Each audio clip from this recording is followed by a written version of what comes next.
Like It or Not with Benjamin Dixon starts now.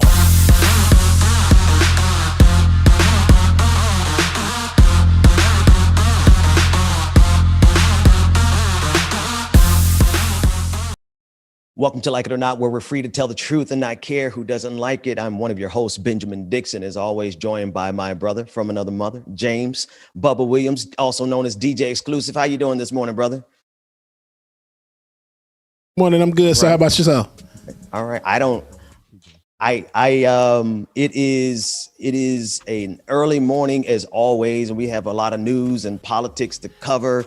We have a lot of things to tackle, but we don't want to tackle them without the right kind of joy that's going on. And that's why we got you, man. So I appreciate you and appreciate the music that you're going. Shout out to everyone who's in the Lion's Den. That's what they're calling it now. I was calling it the VIP room, the VIP section.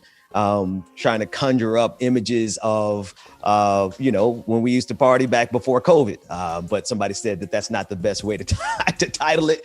So they named themselves the Lion Den. So shout out to everyone who is in basically our patron party. And you can get access to that by going to patreon.com/the BPD show or becoming a Twitch subscriber.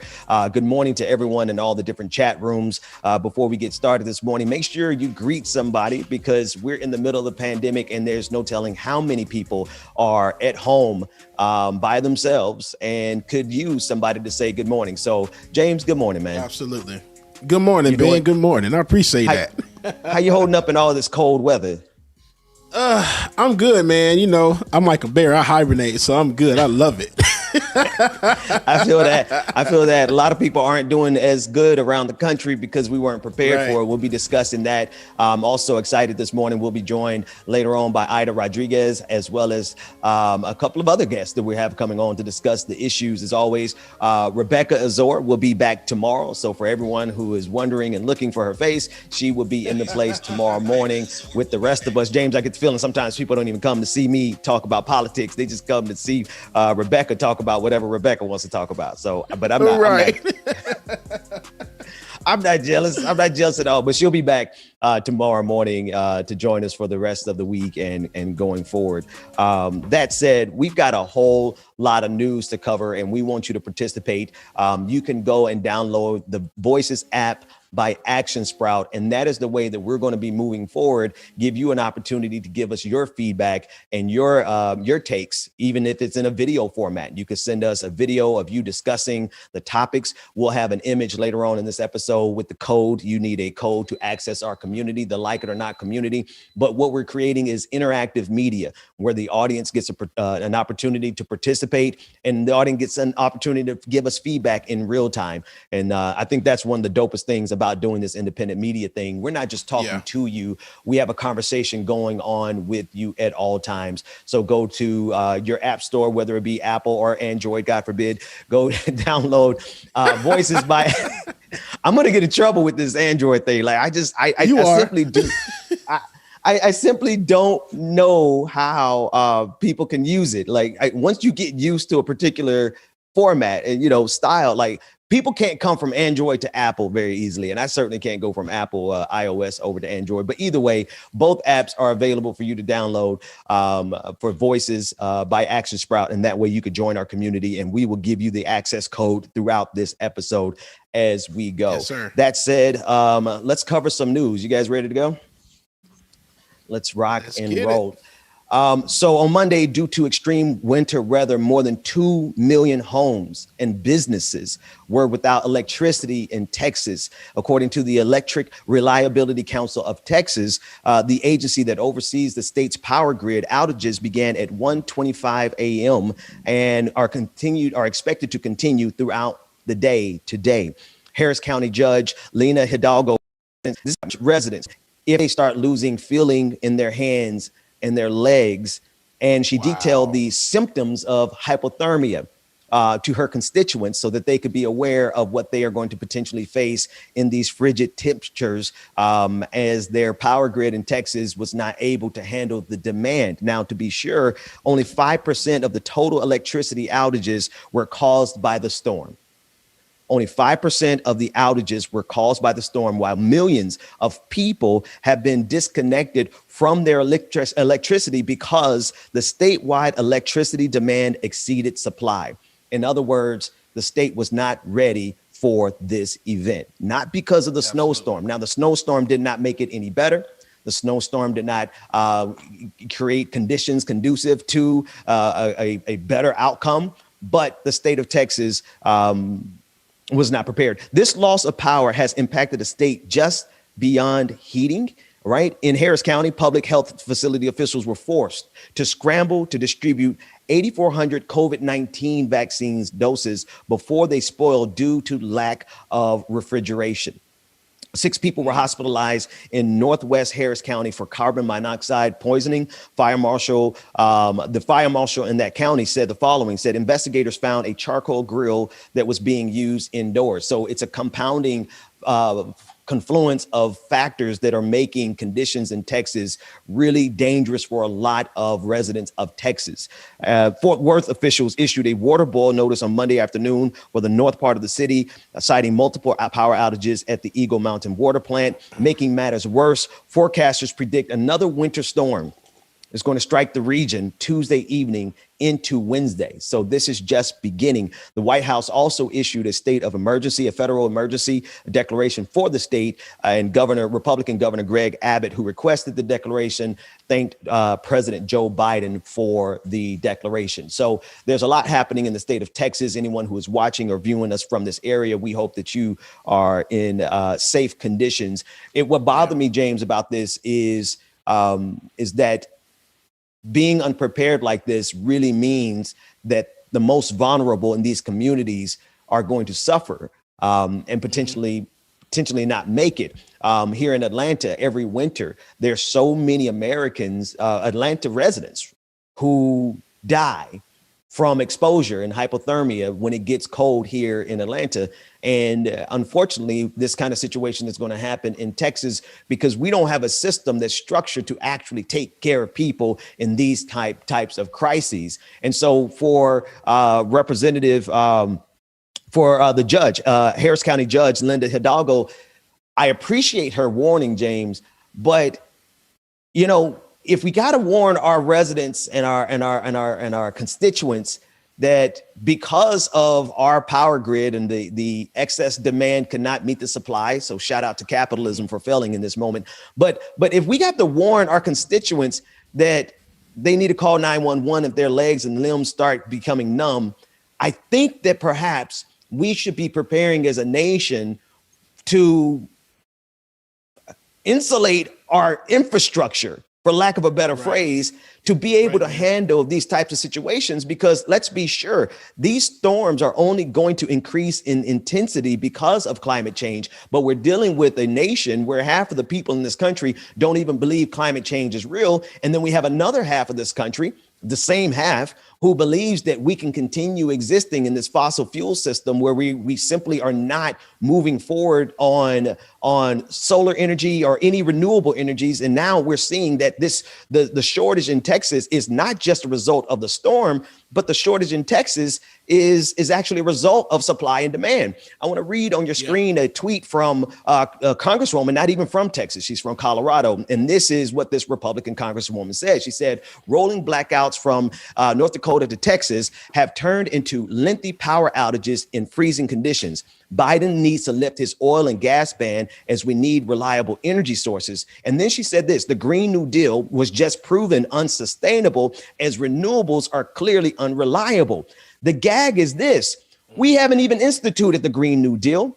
And we're seeing very clearly that what's happening in Texas is a result of our current method of doing things, of obtaining energy and distributing energy. But here we have, the absurdity of it all, where people are looking at the exact conditions that are caused by what we're doing with fossil fuels and what we're doing with our power grids across this country and saying, look, this disaster that's being caused in Texas is the result of the Green New Deal. It's a level of gaslighting, James, that really kind of sends me early in the morning. It makes me enraged because there are people dying right? Let's just be real. These kind of frigid conditions, Texas is not prepared for. And so the homeless population in Texas, they are vulnerable to this.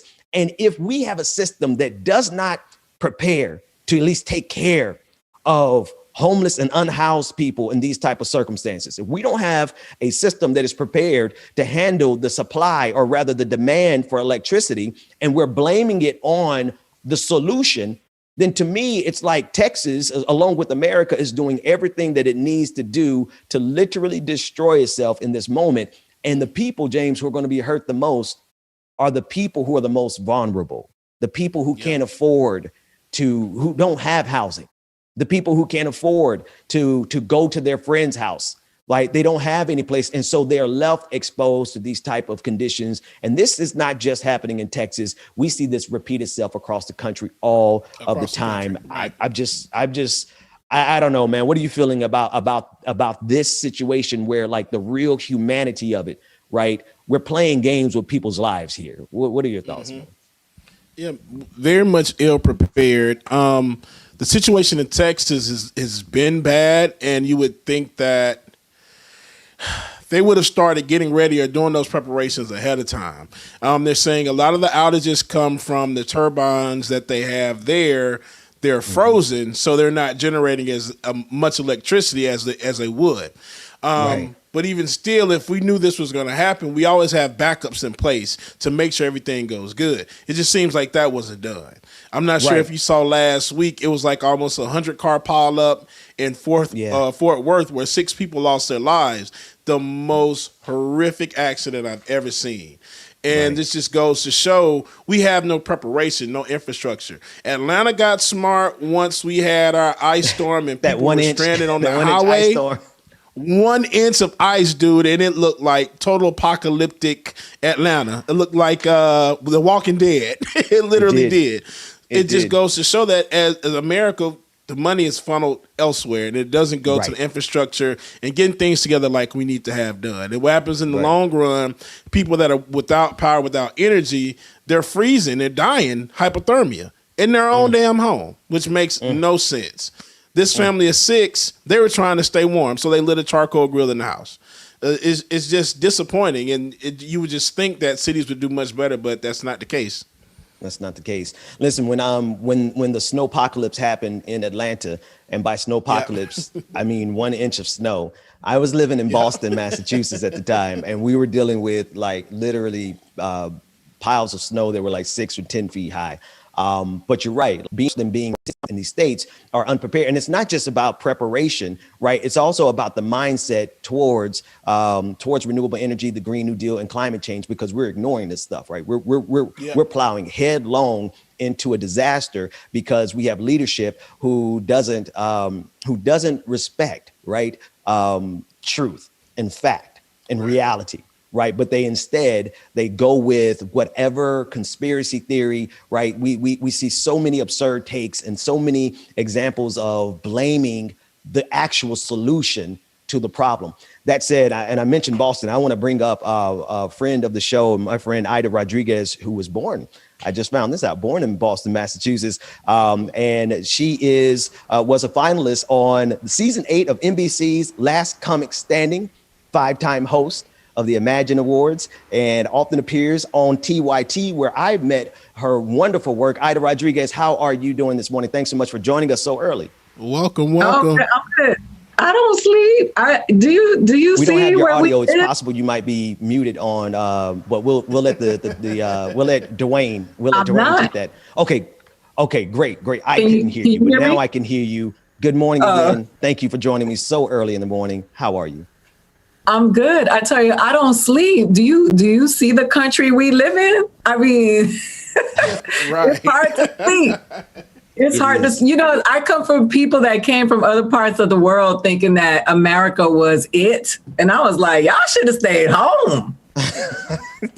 You mean to all the people who came to America looking for a city shining on a hill? They came and they thought that this was going to be the place of opportunity. But if they came in the year of our Lord 2020, they got stuck with a whole bunch of foolishness that's been piling up for the last couple of generations. Is that what you're saying?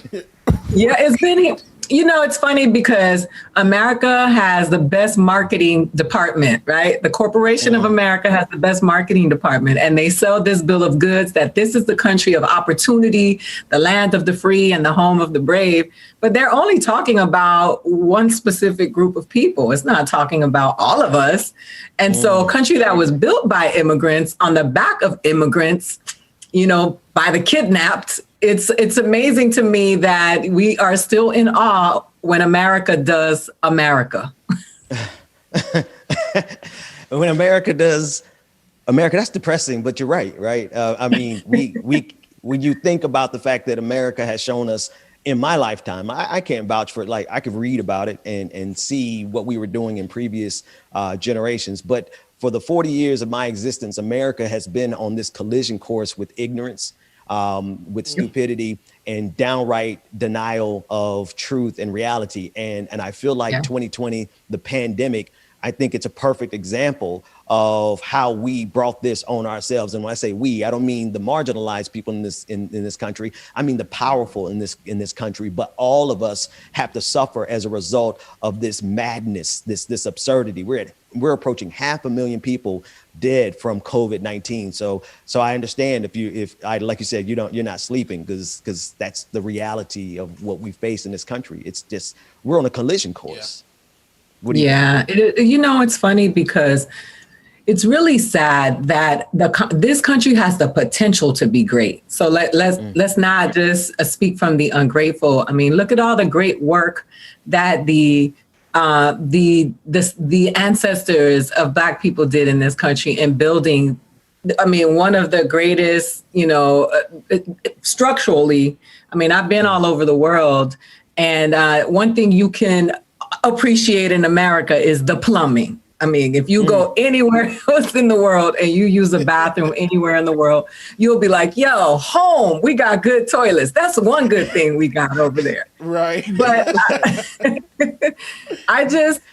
it saddens me to know that we have people fighting on Twitter defending a military force that's going to exist in outer space that does not exist yet, and calling people unpatriotic because they're not defending this alleged space force, but they don't give a damn about homeless people. They don't care about the people who are struggling right down the street. And it's just the dumbing down of America, like you said, has been going on for so long. That the attack on the education, I mean, Theodore Roosevelt said the greatest preserver of democracy is education. So you've seen them attack our education. Ignorance has been, it's just being sprinkled on us. People are being fed improperly intellectually. They've been nutrition. I mean, we're on the decline. We're the most obese country in the world. And then we want to pop our collar on other places saying that we the place, when the people who live here can't even have a decent living wage. And I got a problem with that. Right. And then we have conditions like what's happening in Texas. There was an image that someone shared via Twitter of the Ramada Inn, right? The Ramada Inn in Austin, Texas, charging $1,000 a night last night for people to be able to get off the streets. And we know in some circumstances that even if homeless shelters aren't able to take capacity, there are programs where organizations buy out hotel rooms in this type of condition in order to help homeless people or unhoused people get into some kind of safety. And then we see this price gouging, which is allegedly illegal, right? But we see it all the time across this country, which shows us that we're not only at odds with the ignorance of America, but Ida, we're also at odds with the greed of America and how that greed is like one of the number one ways we're going to destroy ourselves. What do you think? You know, it's funny because when you hear the kids say eat the rich, and people think it's a joke.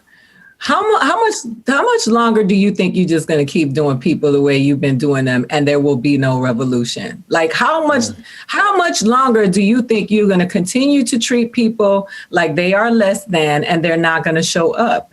Because the evolution of humanity is where it is right now. So is the evolution of savagery or whatever it is that people have to do to survive. You know what I'm saying? So when I think about what's happening in Austin, there's an influx of people who've moved there with wealth because they want to preserve their wealth. A lot of them have left California because they want tax breaks. And during the pandemic, they had the opportunity and the privilege to be able to move to a place like Austin, Texas. A lot of billionaires and millionaires have moved there.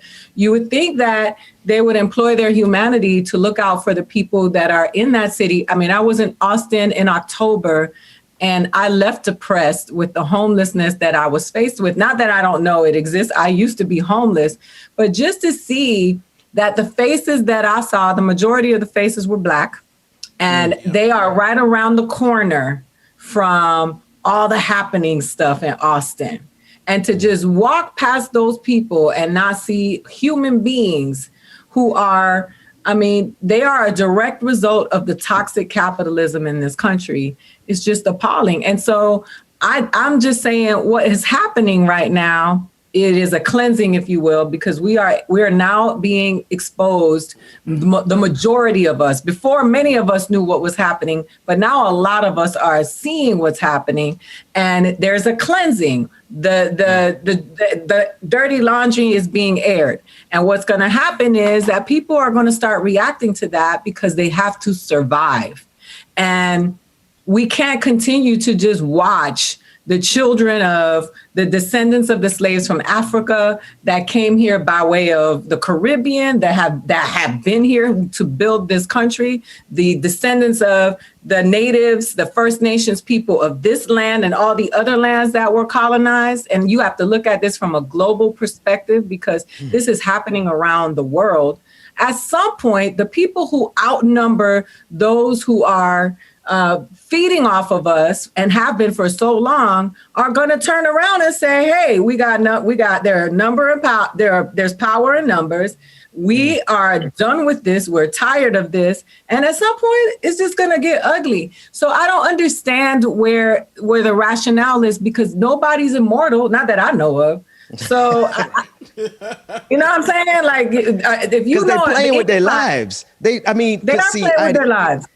Aida, you speaking to a side of me that I'm doing my due diligence, and everybody around me, my entire team knows I'm doing my due diligence not to wake up that dragon in me, because you can only mess with people so long, and they better be lucky. I got lucky, and I busted Michael Bloomberg at the beginning of this pandemic and started making just enough money for me not to have to go ballistic on this country.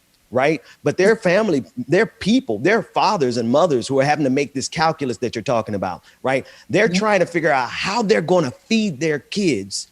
That's right. While this country is playing games with their lives. Like, not only on the federal level, but we're looking on the Texas level. We're looking at the storms. Like, I mean, Ramada Inn is trying to charge somebody $1,000 a night to get out of this storm. And you're telling me that you expect, see, this is what when you say they're not immortal, I think they are. Right. Yeah. We're not advocating for violence. But what I'm saying is, what do you expect people to do when they can't feed their kids because of the ignorance of this country? Like, they're begging for a revolution. And you just speaking to that. Take it from there, Aida, because if you let me talk about this. I was just say, I agree. You know, you my spirit person, because I don't do that white people stuff talking about spirit animals. I slap somebody for calling me that. But I'm going to tell you this. The thing is that we've been conditioned to always speak, we're not being violent. We're not advocating for violence. There is no greater violence than economic violence. It is, it is egregious. It has been happening for a very long time in our communities. We have watched crack being sprinkled into our communities gleefully and then told us to say no to drugs. We have constantly been, it has been, what has been happening to us, I feel like we are in an experiment. Sometimes the Jim Carrey movie, I feel like all Black and brown people are in this movie. They're watching us, right? They mock us, they make fun of us, they poke us, they beat us, they kill us, they starve us, they do all kinds of things to us. And then when we slap back, well, why are you being violent? The problem is that we don't normalize defending ourselves, right? Because it's not about violence, because the violence has been rained down on us for generations. And all we've been conditioned to do is bow our heads and say thank you to whatever God they put in front of us and told us that that's the way. Be obedient to me and you'll have a long life. But who wants a long life if the long life is made up? First of all, I watched Fred Hampton's movie, so I'm revved up. Fred Hampton and said in the movie, we're going to all die. People of color are all going to die fighting for our rights, right? And he finished that by saying, we should be so lucky. And we should all have the attitude of, we should be so lucky to die with dignity and fight for what's right for us. And listen, I'm not out here standing by my window with a gun like the picture of Brother Malcolm, right? I'm not doing that. But what I'm saying is that at some point, liberals are always fighting with their words. We're so woke, we're asleep. They don't look what they did with this trial. They don't believe us. They don't think that we think we're enough to fight for. And that's the reason why they continue to treat us the way that they've been treating us. And I don't want to see white people being abused. But what I don't want to see is my people being abused anymore. I'm tired of my son not being able to walk down the street without being nervous because he's going to get pulled over and murdered. That is a reality for us. And people, it's been normalized in conversation, but it's not been normalized in our psyche because white people don't really understand what it's like to be afraid to turn a corner and a cop ends up behind your tail and you could possibly think that would be your last moment of life. And that is not something that is normalized in people's psyches. Now people are like, yeah, it's horrible. Black Lives Matter because they don't want their windows broken. But I want to know how many of you have accepted that as a truth and a belief and are willing to lay down your privilege to create equity for my children.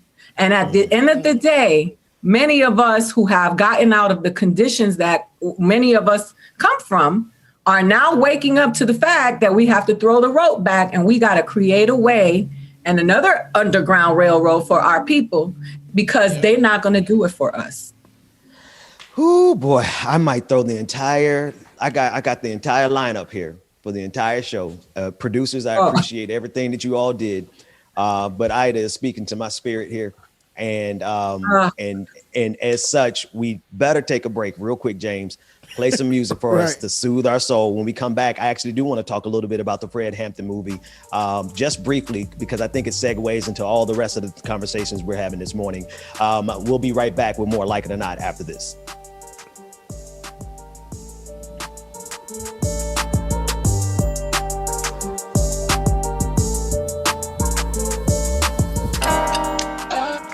Good morning, everyone. It is your DJ and co-host James Bubba Williams. I hope y'all are having a good morning. Make sure that y'all hit that like button, share, comment, and subscribe, y'all, so you always know when Like It or Not is going down, y'all. My feelings messed up and I'm sprung. Something in your smile that it makes me wanna come over. Can I come over? I wanna come over. Thinking about your ocean. Swimming pool is closed and I'm in the deep end. The waves are washing over. I know I'm not sober. Can I come closer? I wanna come over. When you leave me like that, girl, don't do me like that. Ooh, when I think about that, I'll be coming right back on. Shout out to everybody in the chat room. We appreciate y'all. Shout out to the Lions Den.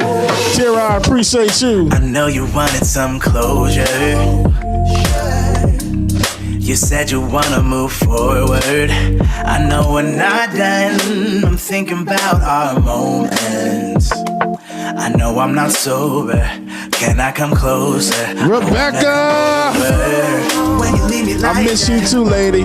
It's some passion tea and lemon ginger tea mix. You know, I do my little mixed teas. But I pulled to you. I ran out of my honey this morning.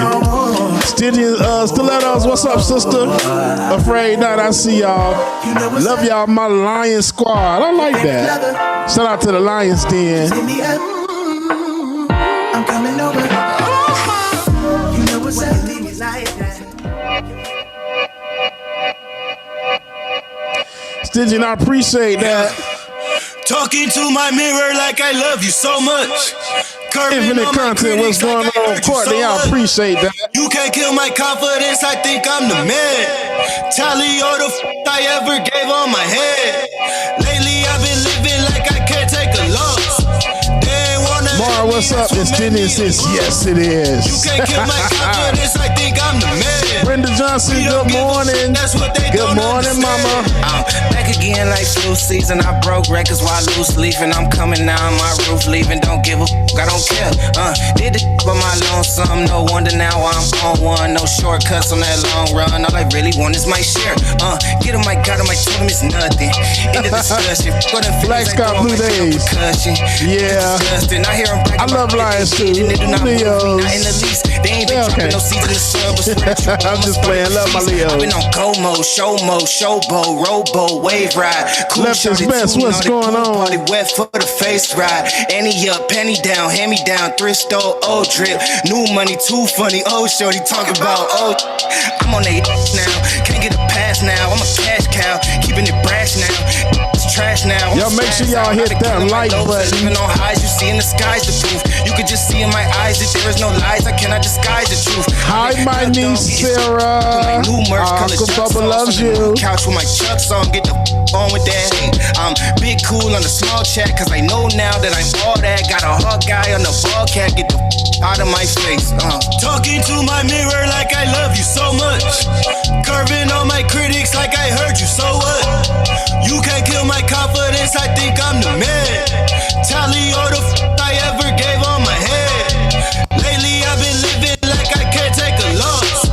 They ain't wanna help me, that's what made me a boss. You can't kill my confidence, I think I'm the man. We don't give a that's what they don't understand.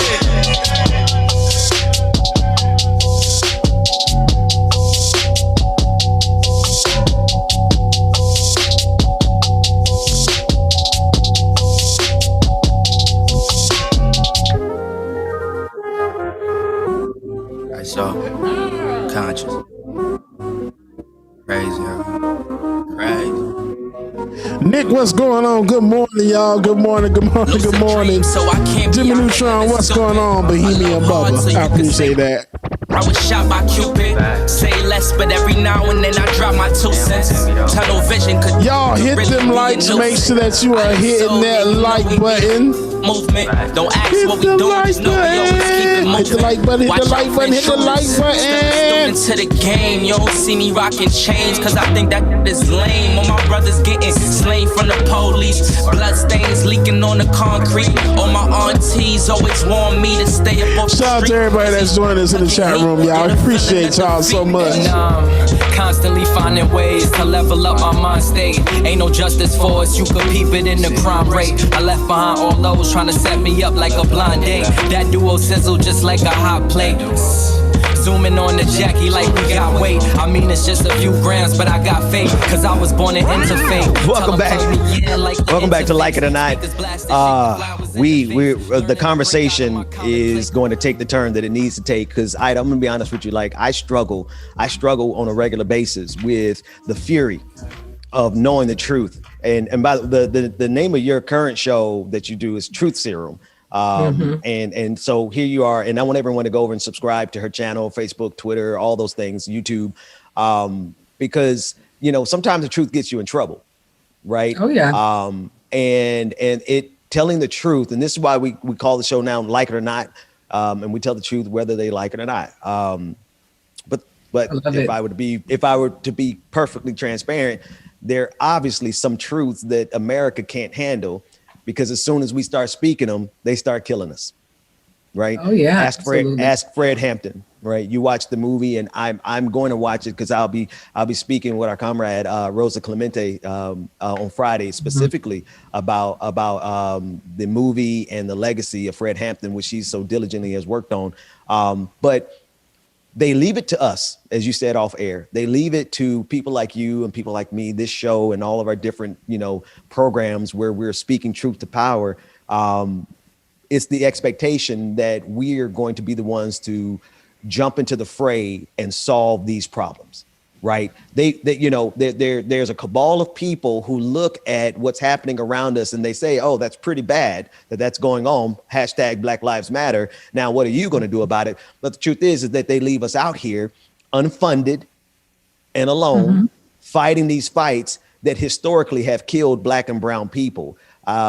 So let's talk about that. Like in context, you could talk in context of the Fred Hampton movie that you watched, the reality of what they did to him, to Medgar Evers, to all a list of people that if we start naming names, when we start speaking truth to power for real, we become a threat to the system. Absolutely. And, the first thing that I want to say when it comes to the chairman is that putting things into perspective, when we saw that young Puerto Rican woman, because I call my own people out just like I can call anybody else out, attack that little child in that hotel room. When she sat with Gail, one of the things that she said was, I'm only 22 years old. I'm a 22-year-old girl. What a privilege. What a privilege to be white passing and claiming your youth and your being a child when Fred Hampton was 21 years old when he was assassinated by our government for fighting for the people and left a legacy.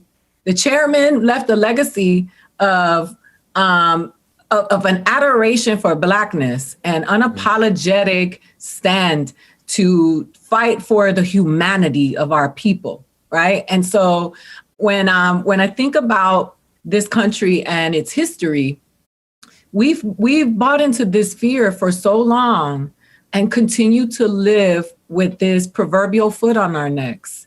And so that is why I speak the way that I speak, because the rage that lives in me, my children, I am a dream realized for the slaves that came before me from my family. My grandmother, knew how far back the slaves were. And because we were Caribbean, she's from Puerto Rico, she knew where the African stopped and the colonization began. And she preserved a lot of our history through, folklore. And we by word of mouth, we were able to keep our words, our music, and some of the stuff, which a lot of people in America don't have. But when we talk about this history, we have to be awakened to the reality that we are a dream realized. And so those ancestors died and fought because they were not all weak, like we like to say. Charlemagne reminded me of that when we say, I am not my ancestors. No, we probably couldn't be able to handle that. The fact that we are here is that we're a dream realized, and our descendants will be even further along. But we have to stop being afraid to speak. And I think that if people like me and you infect others into being unapologetic and bold and unafraid, that is the only way we will actually see change. We can't keep sweeping this stuff under the rug. And when you think about those were our children, your cerebral cortex isn't fully developed until you're 25 years old. Fred Hampton was murdered at 21. He was our son. He was our child, And so, and with all the respect to the chairman, because what he was able to do at that age, that tender age, is what he had to do because he did not have a choice. He did not have the privilege to rely on his youth. And so when we think about these things, we have to take into context the wholeness of the body of Blackness, right? And I'm going to sweep everything into Blackness because though many of us try to separate ourselves from our Blackness is real. And our Blackness is the reason why we're still here. Because it is dominant and it's the reason why we're still here. It's also the solution, right? Because here's the thing that I will never apologize for. It's like, having to survive the twin devils of this country, white supremacy, which we saw on January 6th in its fullest form. They just could not handle losing this election. And so because white supremacy had never taken a blow like that to its ego, it decided it would rather overthrow this country, marched up the steps of the Capitol to burn this country to the ground on behalf of Donald Trump.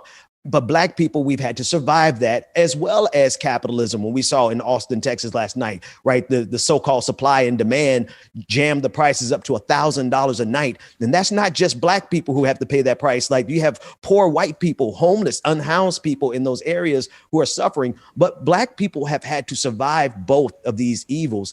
And so to me, there's never a reason to apologize for our Blackness, because our Blackness holds the solution. Because if we were able to survive this mess, then surely we can give this country some pointers on how to, and I think one of the key words is collectivism, right? America is a selfish, individualistic nation that has built its entire philosophy around taking care of yourself and not worrying about anybody else. In fact, we frown upon, we look down on anybody who comes with the intention of helping other people. I want to tie this back into Fred Hampton because, and Dwayne, if you have those clips from yesterday, I mean, this is as good of a week as any to pay a tribute to this brother every single day, because this young 21-year-old had such a vision for unity that crossed racial lines, unity that helped people understand where you really are in this class structure, right?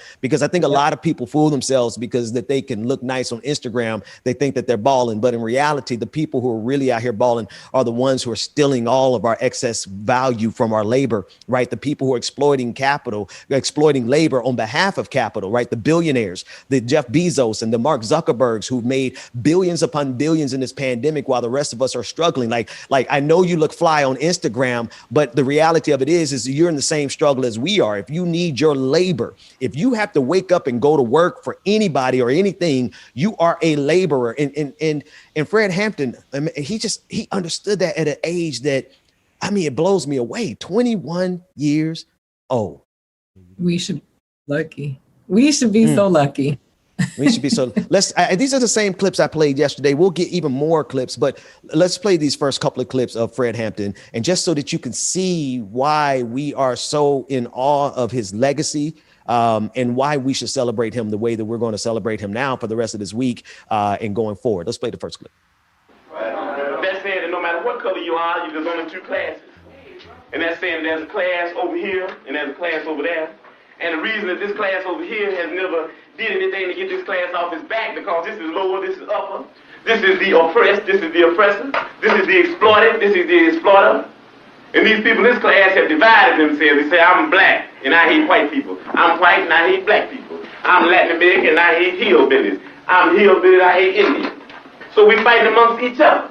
Now, we're not a racist organization because we understand that racism is an excuse used for capitalism. And we know that racism is a byproduct of capitalism. They set up this problem in order to exploit me and other people like me. And why they want to get rid of me? Because I'm saying something that might wake up some other exploited people and some other oppressed people. And if all these people ever get together, then these pigs that are exploiting us, we'll be able to run them into the lake. That's why they want to get rid of them. Aida.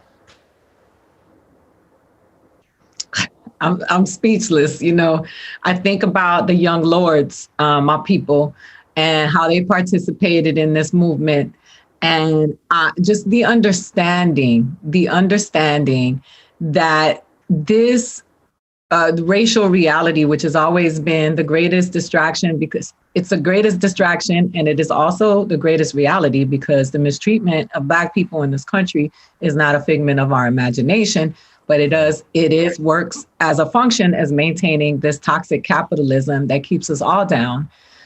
You know, just to see someone to dedicate their life to the betterment of the people, and knowing that he was not going to have a long life. He lived with that understanding and accepted it as a reality and considered it a privilege. Just to think the way that many of us now, who you said think are balling, I mean, I look at it from this perspective. If we have a nuclear assault on this country, if you don't have a bomb shelter, you don't have the resources to create a safe place for you and your family, you're probably not elite. You know what I'm saying? You're probably not elite, because that's really what it's about, is having enough money to be able to take care of your own, right? But what I wanted to say is that you talked about collectivism and the way this country prides itself in this individual alleged pulling yourself up by the bootstrap and attaining these goals that you set for yourself. We are a village people, Ben. That's where we come from. And that was the first thing that was taken away from us, right? We are a village people. We raised our children together. That is our history. That is where we come from. And they have stripped us of that. And now we employ the principles and the ideologies and the beliefs of white supremacy upon each other, because they have taught us to do that, to maintain us divided.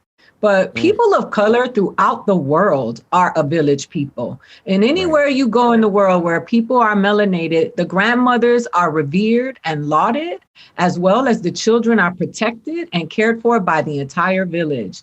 And then we come to this country and these Eurocentric ways where we start making fun of old people, shaming people for getting older. That is all an assault on the principles that maintain our villages. And we have to fight to preserve that. We have to fight to preserve that. And that's what the chairman was doing. And what I also noticed he was doing so long ago and doing it so precisely, he was making coalitions with poor white people, working white people, right? And unlike today, I want to be sure, because today there's an attempt to revise history with regard to who he reached out to, right? I believe it was their nickname was the Hillbillies, and it escapes me, but they wore a Confederate flag on their hats in this particular video.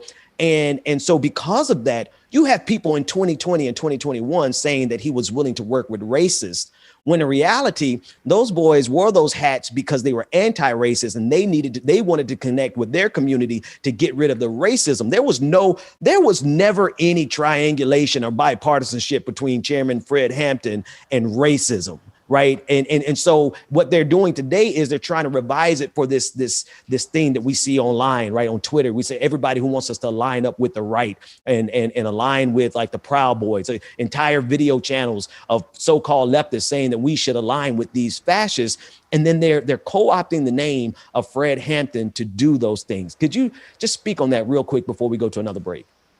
First of all, if you don't get the chairman's name out of your crunchy ass mouth, keep his name out your mouth, first and foremost. But what I was gonna say is that first, let's just live in the real world right now and stop with this who's racist and who's not racist. The world that we live in has indoctrinated white people into believing that they are better than people of color simply because they are white. And they have conditioned people of color to believe that they are less than because they are people of color. And those are things that are in the DNA of this world now. And it is something that we have to work on daily to get out of.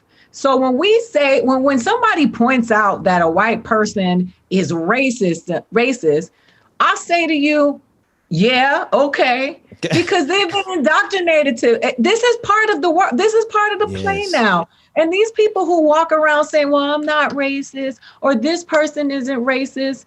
Really, do you live a life that is built on the sweat, blood, and tears of the slaves of this country? Do you live a life that is based on the sweat, blood, and tears of the immigrants of this country, the child labor in Asia?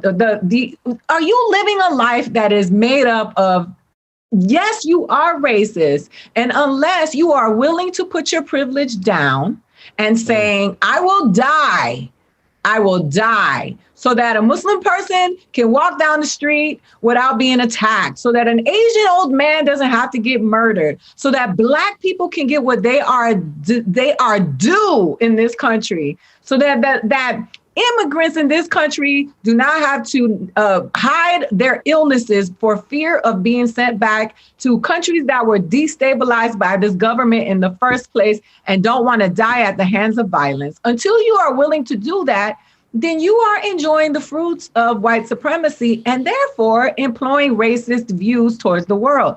And I don't care what anybody says. If you got a white mama and a white daddy and you Black, I'm not trying to offend them, but your white mama and your white daddy are not worried about getting pulled over by the cops. So that is the reality that we live in. Yeah. That is just reality. And we need to take our emotions out of it, because that's just the way it is right now. And the way that we fix it is by accepting the truth and then saying, okay, how do we, through economics, because this is all economics, they don't care about us. This ain't moral. This is all about money. We've always been the greatest pawn in the game. It's all about money, right? They don't care about us. But if we can also see ourselves as a resource instead of always as cattle, then we can probably understand how to mobilize ourselves so that there can be change, right? And all of the communities have different issues to address. You know, the Asian community has its issues. They have certain privileges in this country that other minorities don't, still are treated poorly. But that doesn't make it better. Like, they still not living their best life and existence if they still got to walk around being afraid of getting popped in the face on a train. So we just have to acknowledge these truths so that we can find common ground so that we can have change. And it all begins with economics, and we got to stop lying about that. I want to, because there's Ida, we're gonna thank you for joining me for the whole episode, because we're gonna unpack the rest of this, because on the flip side of it, it is also like, what do we what do you and I, people like you and I, what do we do, and how do we respond in this type of system? But we want to take a quick break. And when we come back, I'm going to bring up Dr. Abdul El Said, and we're going to discuss Medicare for all. And we're going to discuss the potential cuts to Medicare as a result of the reconciliation process to try to get American people a bailout, right? We're going to discuss those things with him as soon as we come back from this break. James, take us to a break, and we'll be right back with more Like It or Not after this. Shout out to everybody that's joining us this morning in the chat room, y'all. Hope y'all are enjoying the show thus far. Woo, the truth that's being spilled is some serious.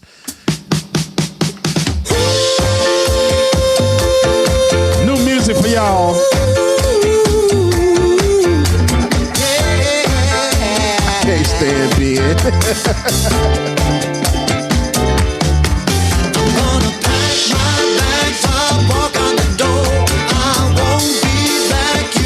Miss Mika, good morning. Chuck, shout out to you, man. I see you in the chat. Appreciate you being here. Rebecca's still hanging out with us in the chat room, y'all. Make sure that y'all say hey to Rebecca. For me, there ain't no one. Angela Newman, good morning. But you just couldn't be bothered. Turn this up a little bit. What love is about. It gets me 'cause there ain't no doubt. Sugar Booger. I love that name. What's up, Sugar Booger? You made me beg and you made me crawl. Rebecca, I definitely will. I was going to keep playing it too. I said I'm going to save it. I saved us a couple of tracks for tomorrow. Still I'm loving you. But I made up my mind. I'm gonna pack my bags up, walk out the Right, Church Wrong Pew, good morning. Hope y'all are enjoying this. Make sure that you hit that like button, y'all. Hit that like button, hit that like button.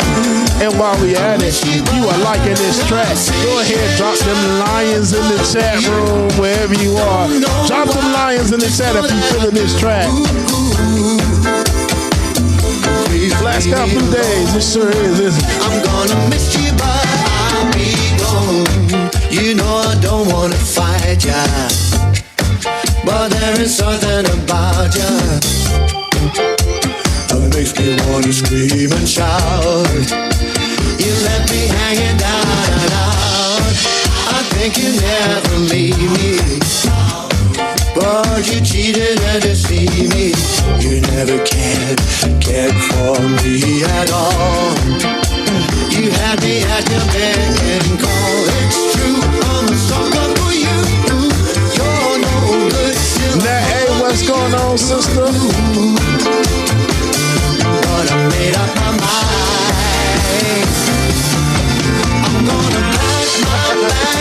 smart, but that's okay. We still love you though. You'll see me no more, no. You better leave me alone. I miss you, but I'm sick and tired of loving you. I don't know why, just know that I do. Please leave me alone.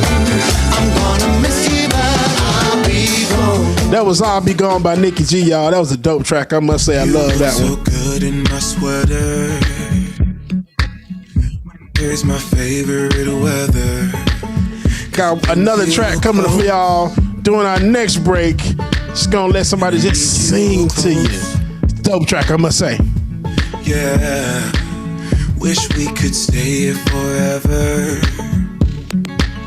Each day you keep getting better.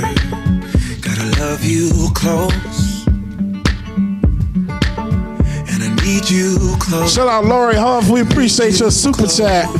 Yeah, na na na na na na na na na na.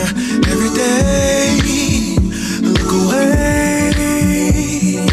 Na na na na na na na na na na na. Every day, look away. We could be good friends. Skip Bayless, I love you too. We could be good friends. We could be good friends. Buck Odie, I appreciate that. We're gonna play as much new music as we can. I got so much stuff over the weekend.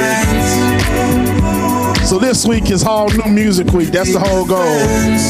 We just hope we got enough to get you through Friday. We could be good friends.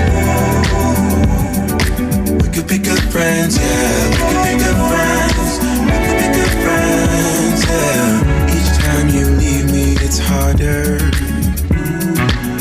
Feels like I'm stuck underwater. Can't hold my. Shout out to everybody that's watching this. Make sure that you hit that like button, please. Mama Bina 8, good morning, my East Point sister. Alicia D, I appreciate that super chat. Thank you so much. Ibrahim, I appreciate the love.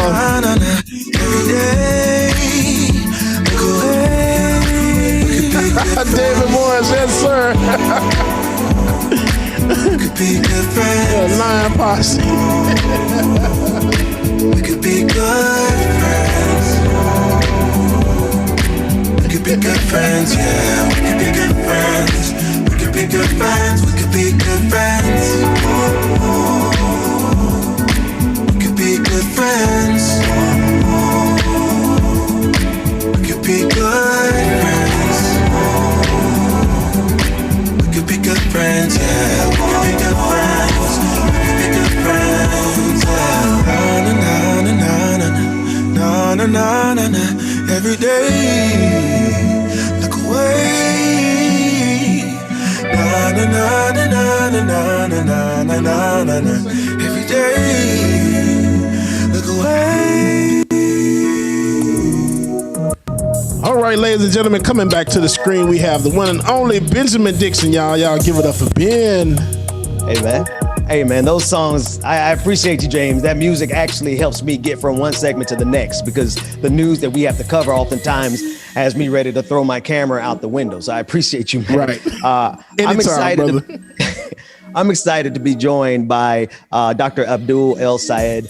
He's a doctor, epidemiologist, progressive educator, author of Healing Politics and Medicare for All, A Citizen's Guide, and the host of America Dissected, a podcast from Crooked Media. And he's also the writer of a Substack called incision.substack.com. Dr. Sayed, thank you so much for joining me. Ben, thank you so much for having me here today. It's a pleasure. I want to start with I want to start with something that you said. There's a lot for us to talk about, but I want to start with what you said on Twitter about vaccines. This is what you said. Don't get me wrong.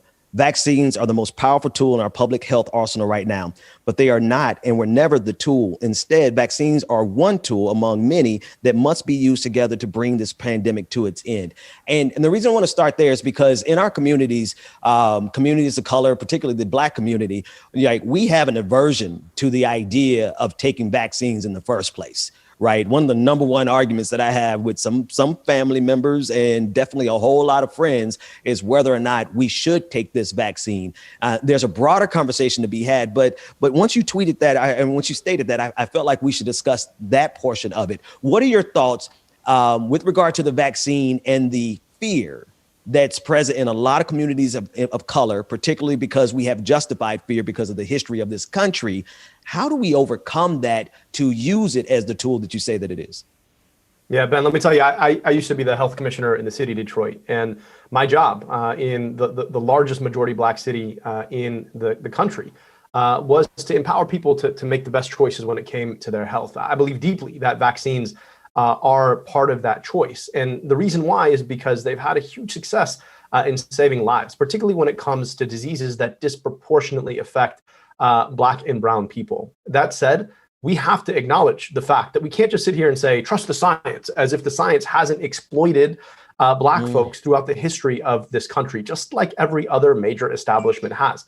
And so when I say that from a position of empathy and respect for acknowledging that history and also speaking to the work that has been done to try and address that. I believe deeply that the role of science, the fundamental core of science, is skepticism. So people who are being skeptical are doing the thing that we do in science all the time. But the antidote to skepticism in science is data. And when you look at this data, it shows that this vaccine is safe and effective. In fact, I had the privilege of speaking to one of the lead scientists who helped to create the Moderna vaccine. Her name is Dr. Kizzmekia Corbett. And we had a conversation specifically about the mistrust of these vaccines and where that comes from. And she said, look, at the end of the day, we have to acknowledge the fact that people who look like me, and she's a Black woman, young Black woman, were in rooms in the past when we were making decisions about these vaccines. And they are now. In fact, she was one of the lead researchers who helped develop that vaccine. And I asked her, what's your message to Black folks who are looking at this and saying, this was created in less than a year. I don't know how they did that when the fastest they've ever done it in the past was 4 years. Tell me why you think I should take this. And she said, look, at the end of the day, this virus has taken 2 to 3 times as many Black lives per capita as it has white lives. And that's just lives. Now, when we talk about livelihoods, the impact that it has had on majority Black communities, like the one that I used to be responsible for, is unspeakable. And we have a responsibility to protect our own. And when she was talking about her work, she said, look, I'm doing my work out of love for my own community. And that was really powerful to me. But I hear folks when they say, look, I'm skeptical, I need more proof. And my point is to say, look, I hear you, and it's good to have that skepticism. But you can't let your cousins post on Facebook or your friends thing on Instagram stand in the way of you getting active, true information from the folks who are on the front lines. And so I encourage everybody to get that vaccine. Do your reading, really do your reading. You can go right to those government websites where they've shown all the data about the vaccine. But in the end, it is critical that we bring this pandemic to an end, because we know that the short-term side effects of this pandemic have meant many people dying, nearly 500,000 people dying, and the long-term consequences we're still starting to understand. And so if it's between that or a vaccine whose data shows that it is both safe and very effective, I'll pick the vaccine every day. Both me and my wife have been vaccinated, and that's because we've been able to look at that science and have that conversation for ourselves. And so I hope that folks will do the same. But I hear you on that skepticism. And look, we've got to speak directly to that history and the work that we need to do to address it so that folks can really trust that science when we talk about it. I want to ask just a question from just a health perspective. A lot of these people who are talking about getting the coronavirus and getting over it, because so many people have. Can you speak quickly to the long-term effects of having COVID-19? Because I know people who've had COVID-19 and are not fully healthy right now and are still struggling with the after effects of what COVID did to their lungs. And it's not something you just are guaranteed to just pop through and get over. Yeah, that's right, Aida. And I really appreciate you bringing up that that question. We know that about 30 to 35% who are going to be infected with COVID-19 will end up being what we call long haulers, meaning that they've got symptoms well into the future after the first symptoms and the first infection has subsided. And that's because this virus does some really odd things in a number of parts of your body. And people think that, well, I'm going to get over it and I'll be immune, and that was that. But no, you're not really certain that you're going to actually fully get over it, that you're not going to have symptoms that last months afterwards. And then the second point is that this virus has the ability to evolve and to evolve very quickly. And right now we're talking about these variants that have evolved in different parts of the world that are spreading a lot faster. And some of these variants, our science suggests, are actually resistant to our body's natural immunity that you pick up after having been infected by the original version of the coronavirus. And so, the assumption that you're making that I'll be okay after I get over it, that's not a good assumption to make because it's just not true. And then the other assumption that you'll make that, I'll be immune after I got the virus is also just not true.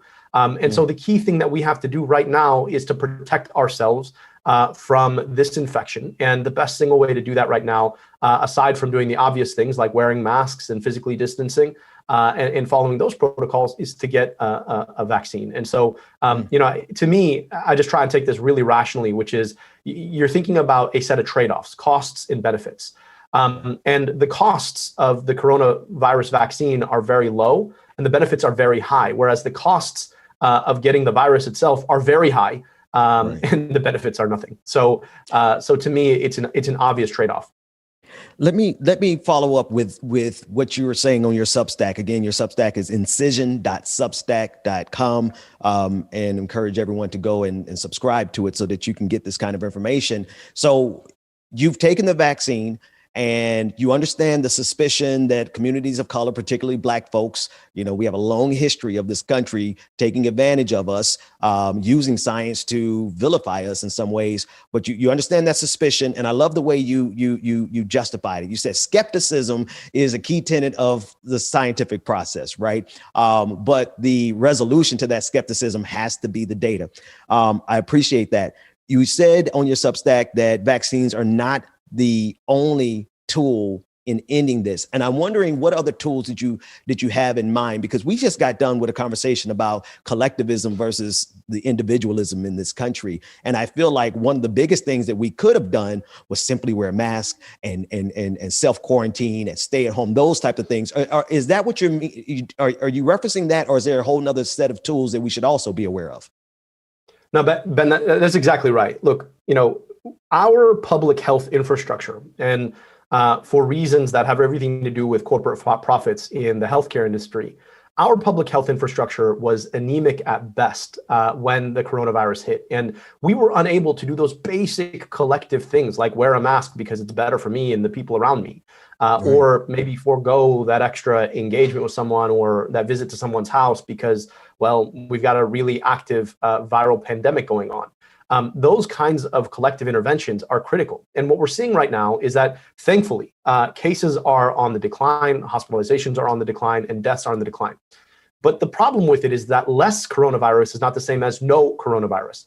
And so what we're seeing is that governors are taking this opportunity to ease some of the restrictions that they put down that were so critical to bringing this virus transmission down in the first place. And the problem with that, right, is that you may think that you've beaten coronavirus because the numbers are looking good, but all we're doing is giving it more oxygen to come back. And particularly when we have these variants, I'm really worried about what that means. And so, yes, we've got to work really hard to get everybody vaccinated, but that doesn't mean that we give up on all of the other things that we know work to prevent coronavirus. And so we've got to be thinking about these vaccines as one tool among many tools to beat this pandemic. And we can't be giving up on the ones that we know work because the vaccine is, quote unquote, on its way. And I'm really worried about what the impact might be if we give this virus more oxygen, more room to exploit our unwillingness to keep pressing on with the basic collective public health interventions that admittedly in this country, we just haven't been very good at from the very beginning.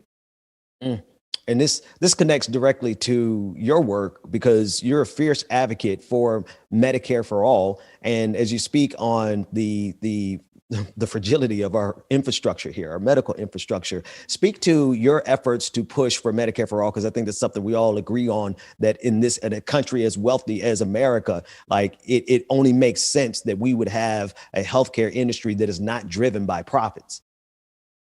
You know, I went to medical school because I believed that it was critical to learning how to heal. You know, for me, I grew up just outside Detroit, but my parents are immigrants from Egypt. And so I could travel 15 hours and get to Alexandria, where I'd hang out with my grandparents, my aunts and uncles, my cousins. My grandmother, she's a victim of the kind of inattention and lack of investment that we've made in so many parts of the world that have been colonized. She never got to go to school despite being the smartest, wisest person I've ever met in my life. She lost 2 of her babies before the age of 1. Now, here's the crazy thing. In 15 hours, I had traveled 10 years difference in life expectancy. I could go 15 minutes south into the city of Detroit and go to a community where the life expectancy was more similar to Egypt than it was to the county in which I was growing up. And that to me was astounding. I went to medical school because I thought that learning how to be a doctor was going to help me to heal that, except for I saw up front and center that the healthcare system itself was part of the problem. The way that we treat low-income people, the way we treat Black people, the way that we excuse implicit and explicit bias in our system, the way that we commodify people's bodies is everything that's wrong with healthcare in our country. And we've seen the consequences of it firsthand when it came to this pandemic. I've been working on health reform for a long time now. I had the privilege of running for governor of Michigan. I ran on a single payer platform. I was a national surrogate for Bernie Sanders, mostly focused on Medicare for all. When we were building the Democratic platform, I was appointed by Senator Sanders as one of 8 delegates to the Biden-Sanders task force on healthcare. And I had the privilege of carrying the Medicare for all amendment to the platform, though it got denied in the platform committee at this DNC. I've recently written a book with my co-author, Dr. Micah Johnson, called Medicare for All, A Citizen's Guide. And here's the reason why. Because if we want to understand why in this country we systematically and consistently fail to protect the bodies of low-income people, of Black people, then we have to understand the way that racism and poverty have intertwined themselves into our healthcare system. And the way that we assume that healthcare being a business is the way to go has systematically excluded these folks who need healthcare most and extracted from the rest of us. We spend 18 cents per dollar of every dollar spent in our entire economy on healthcare. And for that, we get middling to poor health outcomes. And that's because we do not invest in everybody the same way. And if we believe that healthcare is a human right, that's not just lip service. That means that no matter who you are, where you are, who your parents are, the color of your skin, how you pray, who you love, that you should have access to healthcare if and when you get sick in your community, and that healthcare should be worth the same as the healthcare provided to anybody else. And so this is about a right that we decide to invest in people. And then it's about all the downstream consequences of doing that thing, which are that when the government is responsible for paying for your health insurance, then it takes a huge stake in making sure that you stay healthy in the first place because it doesn't want to have to pay those dollars in the back end. But we don't do that in this country. And it's part of the reason why COVID-19 has been so damaging in our country relative to other countries. And I'll leave you with a stat on this. We account for 4% of the entire world's population and 23% of all COVID-19 deaths. We have 5 times the global average of deaths per capita to COVID-19. And that's not because we don't have money. That's not because we don't have power. That's because we are unwilling to invest in the collective and do the basic thing that every other high-income country in the world has done. You know, I wanted to ask, because when we have the Medicare for all conversation, you know, capitalism's one of its greatest tricks is to convince poor people and working class people that they too can be billionaires. So they fight for that right. And so they bite their noses to spite their faces. One of the biggest arguments that I'm always faced with when I talk about Medicare for all is how it's going to affect insurance and the people who already have insurance, and they don't want the quality of their health care to decline because now they have to share with everybody else, and blah, blah, blah, all the talking points that the dummies always give you when they've been mind tricked into believing that they're going to be Elon Musk one day. So what is it that you can say, because you are a doctor, and a lot of people say the doctors are going to suffer when they do this. How do you address these talking points with people from where you stand, because you stand at the nucleus of it all, right. And probably can empower us into being able to have these conversations with people when they tell us these things. Yeah, well, I appreciate that folks right now are worried about things getting worse. My first book, Healing Politics, was about an epidemic of insecurity. And the thing that insecurity does to you is tells you that things can't get better. It's always just going to get worse. And so when we come out and say, look, our system is so bad that here are the things we could have, it almost sounds too good to be true. And folks go back to their insecurity and say, well, there's no way that what you're selling me isn't just a bucket of lies, and it's not going to work out. But here's the thing. The health insurance industry exists as it stands because it is so bad that everything we say about how we could fix it sounds too good to be true. And then they spend millions of dollars both lobbying politicians to say the same things and or spending millions more to advertise to us, to fearmonger about how we would lose our choice, about how it was going to cost too much, about how it would ration healthcare. Here's the thing. These health insurers are doing exactly that. 15 cents on the dollar for every dollar spent in healthcare goes to overhead to the insurance company. Their CEOs are making tens of millions of dollars, while tens of millions of people are losing health insurance because we're the only country in the world that conditions getting health insurance on being employed. And at the same time, right, they're rationing our care. You know, if you've ever used your health insurance, right, if you have the poor fortune of having private health insurance and then getting sick, you know that they're trying to ration you because you have to fight for every dollar of care you already paid for. And then they invent these things like deductibles, which nobody knows what that means, or copays, which nobody knows what that means, which are ways for the insurance industry to take insurance on their own profit by making sure that you're going to have to pay extra if you actually get sick to use the care. And so they're telling you what doctors you can see, how much healthcare you can get, and meanwhile telling you that any change in the system would actually benefit, would hurt you rather than benefit you. And so, you know, the last point that you asked about doctors, look, the median doctor today supports single payer healthcare. You know why? Because it used to be back in the day that as a doctor, you could own your own business. You could start your own practice, graduate residency, and you're good to go. Now, right, because of the ways that major healthcare corporations are able to negotiate with each other, they squeeze out the smaller guy. And so you cannot compete because the prices for care that you can get because you're a small owner versus the big hospital down the street are so low that you're stuck working for them anyway. So you're making less money over the course of your life. And so doctors are realizing that they're no longer the owners of the healthcare system, not at all. Instead, you've got a bunch of CEOs with MBAs making tens of millions of dollars off your labor. And that's what's happened now. We are speaking with Dr. Adbul El-Sayed. And I want everyone who's watching and listening to go to incision.substack.com to follow you, because what you're saying here is so critical to the conversation. I have two more questions for you. The first one is this. How do we simply convey? I think the problem is with us, the people who are on the receiving end of this neglect on behalf of our government and on behalf of capitalism driving our medical system. Because for me, it's really simple. It should be completely unacceptable for people to make profits off of the suffering of other people, right?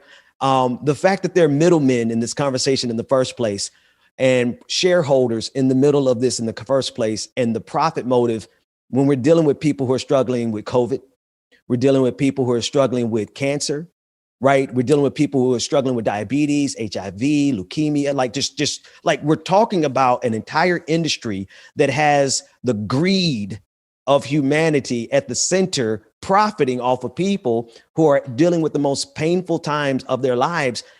It's a twofold question. One, how do we get that message across? Because I think it's anathema. I think it's just completely disgusting that this is a reality in this country. But two, what does it say about like how do we change the minds of the people to not accept this kind of BS? Yeah, well, you know, the hard part of this, right, is that we are in a moment in our country where for the past 40 years, we have watched as all of the major public goods that government is supposed to offer us in a high income society have been pawned off to major corporations for the exclusion of the poorest and the extraction of everyone else. And when you offer public goods as a for-profit enterprise, This is a necessary outcome because people are trying to make money. So if you don't have enough money to give them, you're going to be excluded. And for everyone else, they're going to pull as much money out of you as they can. And we've got to show folks the context of this, that it doesn't actually have to be this way. But the other point is this. The point is being made every single day. Every day, somebody's denied their care from the insurance company. Every day that they have to go into bankruptcy because they have to pay their deductible. Every day they're told they can't see the doctor of their choice. The argument is already being made. What we have to do is two things. Number one, we cannot give up on a future where this is the case, right? We look at this and say, well, Senator Sanders ran twice and he didn't get elected, so it's impossible. No, that's exactly what they want you to think. The second is we have to create spaces for people to organize around this issue. We have to invest in those spaces and people have to come together around it. Whether it is doctors coming together to finally unionize as the labor that they really are, or it's everyday folks who are being hit by the system coming together to organize together in their local communities to hold their politicians accountable. We have a whole chapter in our book, Medicare for All Citizens Guide, called Organizing versus Advertising. Because in the end, look, the industry is always going to have more money, right? They spent here's a crazy thing, $151 million in 2020 alone to make sure that instead of actually doing more to invest in public healthcare, that instead, right, any relief package was going to just hand off money to them to keep people insured, which the insurance companies could have done in the first place. Because, by the way, they made bumper profits during the pandemic for a bunch of different reasons. And we write about this. I wrote about this in the incision. And so the thing we have to remember is that our anger and rage cannot be alone. We have to do it together, right? Because if we do it together, we can focus it in on the kind of change that actually does create a world where this kind of thing doesn't happen in the future. The last point I want to make is that the number one barrier in our country to Medicare for All and to a number of other public goods is racism. In fact, Heather McGee, my good friend, just published a book today called The Sum of Us and talks about the way that racism interferes with our ability to invest in public goods. Because, of course, as Aida made that fantastic point, right, people see themselves as a country of future millionaires, and they think of themselves as investing into a system to pay for public goods, quote unquote, for people like them. Right. And the problem, right, with that attitude where we are unwilling to invest in one another writ large as humans, right, and the racism that's implicit in talking about people like us, that keeps us from being able to invest in these broad public goods like Medicare for All. And I'll remind you just our history, and we talk about this in the book, right? Medicare, the biggest stumbling block to getting Medicare done was that Southerners kept fear-mongering that Medicare would force a desegregation of the hospitals, which of course should have happened in the first place, right? But it did, and it actually did desegregate hospitals, which is a really good thing. But that racism was used as a tool to try and impede Medicare itself. And so we've got to see this thing playing out. We've got to take it on. We've got to call it out, and we've got to be willing as a country to make the investment that benefits all of us. I want you to get in there with a couple of other questions here. No, I just, it's interesting. Every time I speak to other progressives, I always feel like I walk away knowing more. I learned something because I think that the ability, when we have these conversations in this country and we talk about immigrants, I'm the child of two different types of people who came to this country. And we don't realize the effects that all of this false information that upholds toxic capitalism in this country continues to plague us and impede us of our own progress. And so when we talk about racism, and we talk about racism every day because racism lives every day, it is important to understand how it functions and how all of these things, from the healthcare system to the education system to Wall Street, how all of them are super, super rich at the expense of our ignorance and at the expense of us. And so, I want to be able to help in the way that I can. So for me, when it comes to talking about Medicare for All, and I go into the communities and I talk to the people, because honestly, that's where you do your real advocacy is not on Twitter. Being able to explain to people what I wanted to ask you, because you worked in Detroit. When we come to these communities that are impoverished, where the education system is subpar and people don't have access to the information, how do we what are some of the ways and resources that we can give to the people so that they can be informed on who to vote for in their communities? Because people in affluent communities know exactly who they're going to vote for, the people that are going to protect their property and their taxes. But when it comes to our communities, we don't know because so many of these politicians are negotiable. And Medicare for All is so important because when we talk about the healthcare system and the pandemic exposed the ugliness of it in this country and how it affects, our communities.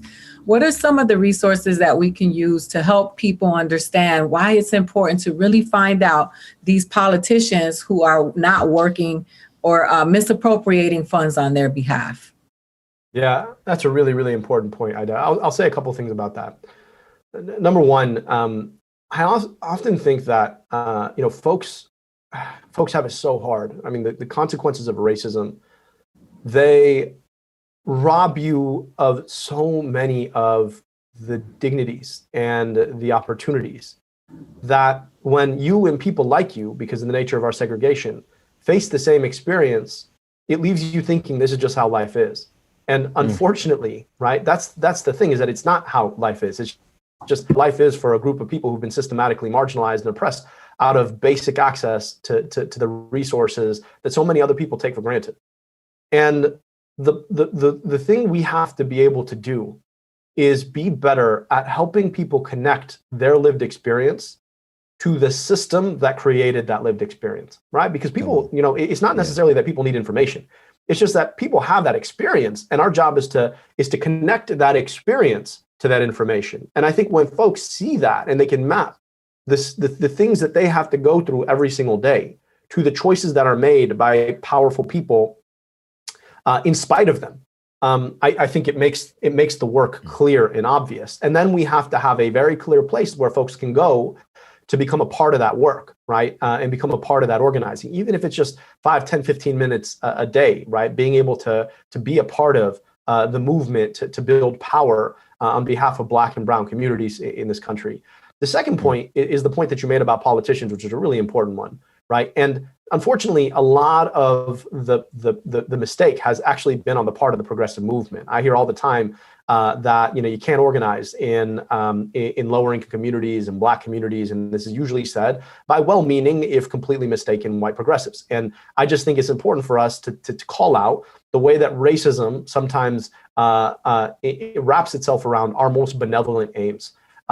So, that point, I think, is a really important one. And we have to be invested in organizing long-term in Black and brown communities because, we have a responsibility as a movement, right, to be bringing everyone along rather than saying, well, because of our own biases or our own assumptions about people's values and opportunities, that we are going to go completely forego that. And I see that, across the country, unfortunately. It happens right here in Michigan.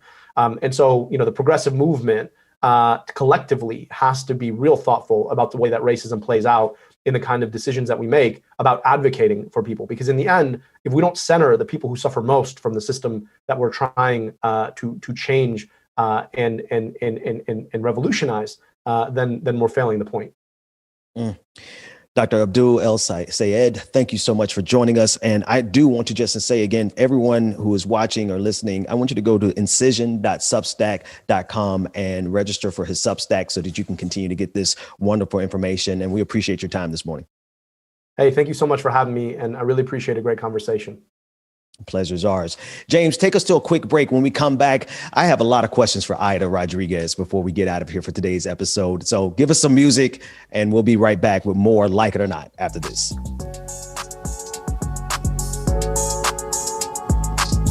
Thank you, Doctor, so much for joining us. We hope you enjoyed it, and we most definitely enjoyed you on the show this morning. All right, ladies and gentlemen, I said I got a good track for y'all that I'm going to play next. Here we go. This is called Angel Among Us. Ooh,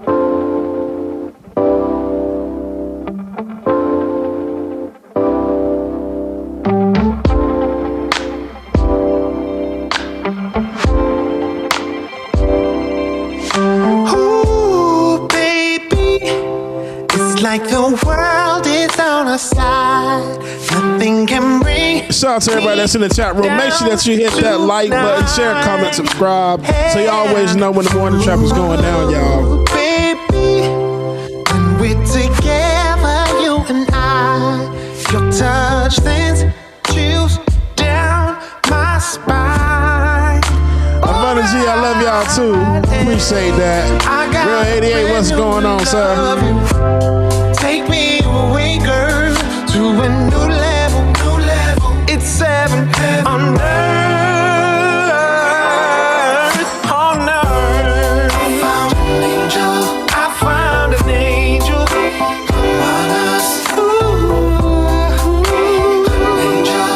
Found an angel. Ooh, baby. People would travel far and wide just to see how your halo shines so bright. Ooh, baby, did you fall from paradise? Wherever we go, I'm on cloud nine, so high. Yeah. I got a brand new love. You take me away, girl, to a new level. This man is singing.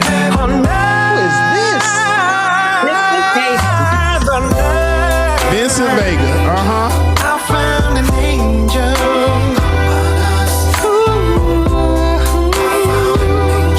I found my angel. Come on. I found my angel.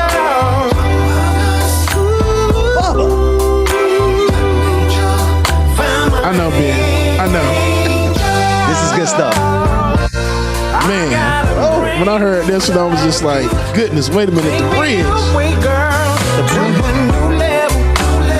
It's heaven on earth.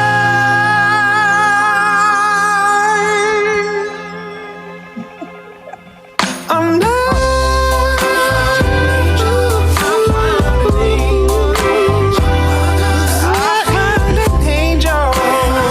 Shout out Purple Rain Hearts. Yes, everyone is grooving right now.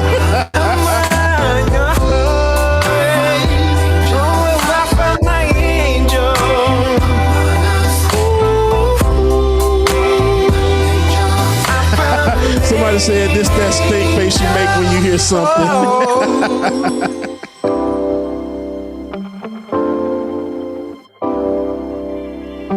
Woo. Ida, you know that artist? You know this particular artist? No, I just Shazammed it because I was like, that's going on the playlist right now. I'm not gonna lie to you, try to act like I knew that, but I was like, I just looked it up, Vincent Vega. No, because my thing is like we not we, James does such a deep dive into music that we can play on the internet, like copyright royalty free music, and so he has like James, you've been able to like pull up some jams, but like that one's like. Yeah, I think this, as much stuff as I found over the weekend, this whole week will be all new music. Of course, I got to play a couple of tracks when Rebecca comes back tomorrow because I'm just like, I need Rebecca here for this one. Okay, I have two requests. All new music. I have two requests for the end of the show, right? You know my two favorites, the one with the bass line and the sister singing, and then the one with the sister rapping. Pull up in the family. Like, those are my special requests. Oh, like okay, other people. I got you. If you want special requests, pull up the graphic of the Voices app. I want to pull that up on the screen so everyone can see it. We're going to start using this app a whole lot more so that you can get access to the DJ, send your request in directly to the DJ, or if you want to send some feedback to us, you can use this screen. If you have an Apple, an iPhone, and God forbid you have an Android, use the QR code and download the app. And our group code to join the Like It or Not community, the group code is 213756. And if you want to send requests or even just a video of you jamming to the DJ, send it to us and we will, it's very likely that we will share it on the show. So make sure you're aware of that. Whatever you send to us is a possibility that we will share it with our broader community. Ida, I want to talk to you we only have a few more minutes here, but I want to speak to you about your work and this how do we actually accomplish our goals as, for lack of a better word, revolutionaries, right? Because the stuff that you say, the stuff that I try my best not to say, but I end up saying it anyway, because the truth is the truth and it is what it is. That kind of stuff gets us in trouble. But I follow your work, and you are you're many things, but one of the things you're a comedian, and you have a Netflix series. Talk to me about how that kind of work that could be seen as, because I need your help for me. I'm asking this question for me. Like the stuff that can be seen as glamorous or Hollywood even being the vessel through which you do your revolutionary work. Well, I guess one of the biggest things that you can say that is indicative of how that plays out in Hollywood is that I'm not a household name. You don't see the big celebrities tweeting or reposting my stuff because they don't want to upset anybody, or they don't want to be associated with someone who might be too radical or militant. I think it's hilarious that it is considered radical, militant, and revolutionary to fight for the basic needs and treatment of people of color, Black people in this country, that it is considered radical and militant to say we deserve to be treated like whole human beings. Right. So, that plays itself in this system where I know some people don't want to do business with me because they feel that I'm problematic. People think I hate white people, and I don't. I don't hate white people at all. Actually, I have white friends. Isn't that what white people say? And they know I don't hate white people. What I don't do is tolerate in any way of my life, and that my work is married to my advocacy. I don't want to do it unless I can use it as a tool to make the conditions better for our people. No different than Cassius Clay, Muhammad Ali did with his boxing. Bruce Lee did with his, with his Jeet Kune Do and so on and so forth. So those are my heroes, right? I don't idolize people created by a machine that, are used as tools to maintain white supremacy in place. And I don't want to be one of those tools. So for me, it is, comedy has a lot of sexism and racism and intertwined. I come under fire a lot for some of the things that I say, and people tell me to stick to comedy. And those are the same people who idolize George Carlin for not sticking to comedy. So I understand that. And so, it's harder for me, and I understand that. And I'm not a victim. I'm a victor. So I wear my cape proudly, and I go out and I write jokes about the things that speak to us, because a lot of times we are the punchline. And a lot of racism in comedy for a long time, where people have, you've seen the respectability politics, you've seen, constant sexism and racism, the mocking of our names, the mocking of our attitudes. There is this Black woman character that shows up in comedy constantly by way of men and women when we're expressing, the sentiment and the attitude of a Black woman, which is racist and sexist. So I understand all that. I wake up every morning understanding all that, and I still put on, my Jordans, because I do that too. And I go on stage and I tell my jokes, and I don't care what anybody says, because for me, this is about telling our truth, and whichever way I can get it out, if it comes with a punchline, I'm gonna do that. I was listening, shout out to our comrade Rosa Clemente. I was listening to her Instagram Live last night, and she was discussing the movie Judas and the Black Messiah, and how the expectations of that movie was for it to be Hollywood, right? And for it to tell the story of Fred Hampton incorrectly. But instead, what people got, I haven't seen it yet, but just listening to all I'm waiting to see it, was that was an instance where the creative arts, Hollywood per se, and I don't want to call it Hollywood because there's so many things that are attached to it, but this is an example of where an art form was used expressly for revolutionary purposes. But a lot of times, and I wonder if you ever face this, some of the biggest criticisms that we get are from people who we consider to be comrades, because instead of running out into the streets with AK-47s, we're running into every avenue that we possibly can, be it media, be it comedy, be it film, and we're telling our stories so that we can convey it to people in a way that they can accept it and really change their lives. Do you often run into that as well, in terms of like expectations from people who, listen, we're fighting for the same thing. We're fighting for the basic dignity of human beings across the entire planet, not just here in the United States, but it seems like some of our biggest critics come from our side of the aisle. You know, it's funny. First of all, Judas and the Black Messiah was written by the Lucas brothers, who are comedians, which a lot of people, I don't know if people know that or not, but the Lucas brothers are stand-up comics. Those are my brothers in comedy. Yes, the expectation of us has always been to make us villains, vilify us, as well as reduce us to being people who are reactionary, violent, and ignorant, which is funny because the conditioning of Black people into slavery and to systemic oppression was done by people who were just that, ignorant and violent. So it's a bit of projection, if you will, as opposed to anything else. But absolutely. And so the thing is that we have to be able to do all of it, right? So we have to have a spectrum. And just like capitalism and white supremacy has its higher tier of people who you never see, who are in the private jets, you know, feasting on the caviar and drinking the best of water, there are the barbaric people who stormed the Capitol on the 6th. Right. And for some reason, they don't grant us our spectrum. We have to be monolithic. We have to be one dimensional, but that's not what it is, because we are a people. And just like we have our intellectuals, we also have our warriors, and we need everyone in the spectrum, and we need all hands on deck. And that is revolutionary and scary to a people who have acquired their power and privilege by way of just that. And so I don't apologize for that anymore, because we speak that too. And just like the NFA coalition showed up in Stone Mountain, and all these big time, white supremacists did not answer the call.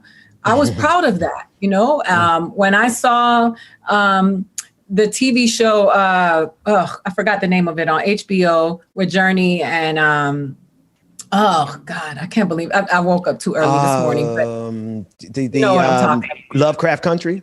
Lovecraft Country. Yeah. I love the episode when she goes out and breaks the windows of the cars of the white boys who are messing with them, and the brothers stand on guard and protect her. Yes. Because for some reason we have been, we've been, like I said, they tried to take our village away from us, and they tried to take the reality and the difference between man and woman and weaponize it.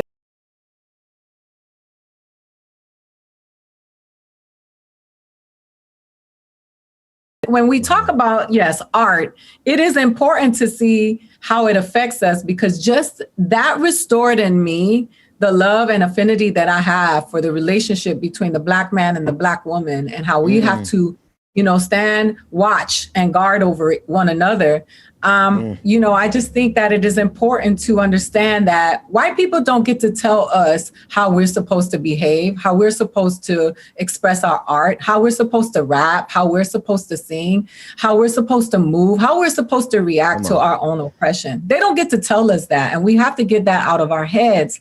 So yes, as a stand-up comedian, I can't tell you how many rule books have been handed to me, proverbial rule books by people, children of a lesser God, if you will. I love using that term.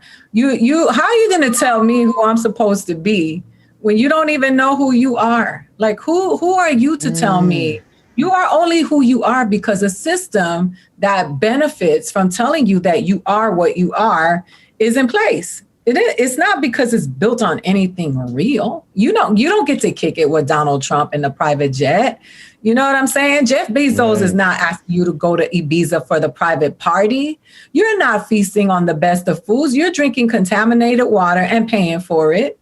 You know, you are buying organic foods that are subpar and not really organic. They are organic because they meet a certain standard or label. So we have to just start putting things into perspective and putting people in their place, because I believe that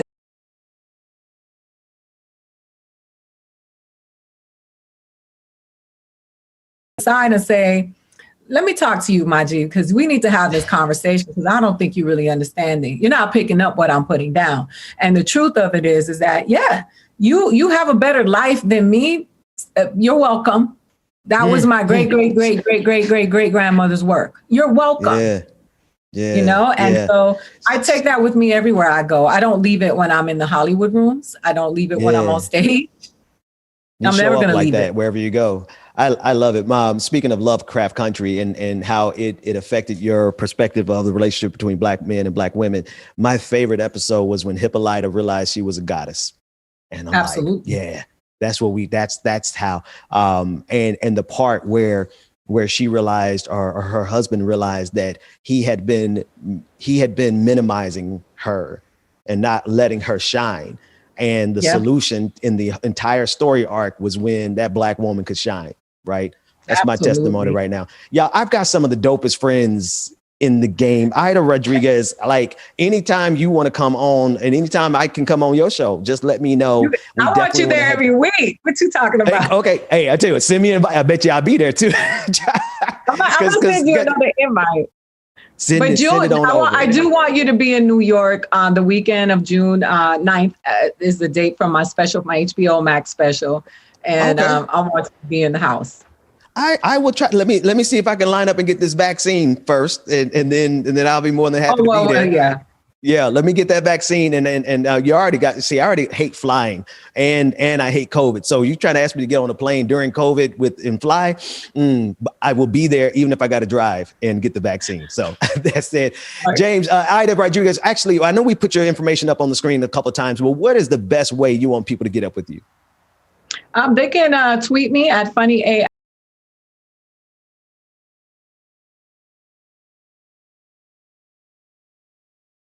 I don't battle rap on the internet with suckers. So don't at me with the foolishness, because it's not going down. But if you want to have a conversation about how we can make the conditions of black and brown people better in this country, I'm here for it.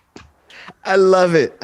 Thank you so much for joining us this morning. James, you've been bopping all morning. Can you give the people something to start their day with? We want to make sure that all this information that they have, that they go out with a positive spirit, because it's not hopeless. We can change these things. Yes. James, it's in your hands. Absolutely. Aida, thank you so much. We appreciate you so much. Shout out to Ben, and here's his favorite song. Why you trying to play me? Telling me I'm crazy. Trying to prove me wrong in every fight. Knowing that I'm right. Why you trying to wreck me?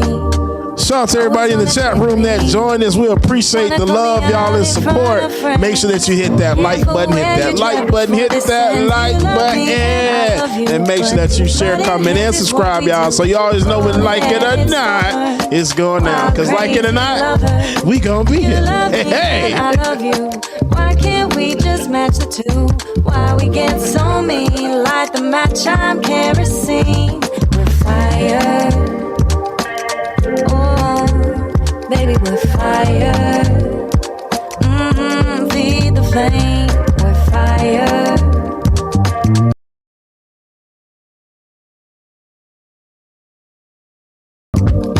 Shout out Goku in the building. You love me and I love you, but butting heads is what we do. Bullheaded, stubborn, wild, crazy lovers. You love me and I love you. Why can't we just match the two? Why we get so mean? Light the match, I'm kerosene.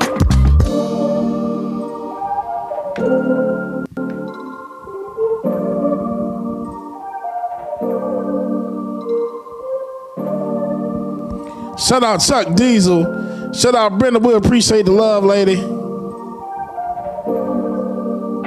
Why you trying to play me?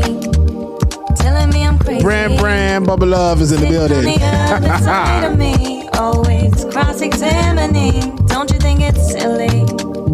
Why won't you you just trust me? Why can't you just look me in the eye and know I never lie? Why you tryna play me? Tell me that I'm crazy, tryna prove me wrong in every. Chili Dragon, hopefully soon. We waiting for Rebecca to bring us on. But she did tell me that she has a plenty of it. I just want that right now, girl. You Uber outside. I can't wait just to get this. Cam, that was fired by Yajit Attila. And Queer Melancholy. Unfortunately,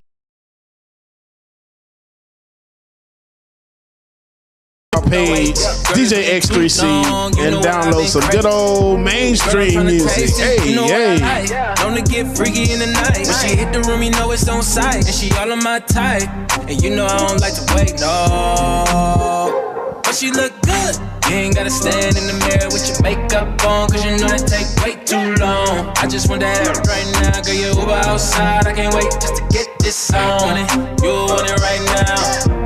Want it right now, don't take too long. Want it, yeah. You want it right now. Want it right now, don't take too long. Girl, don't take too long.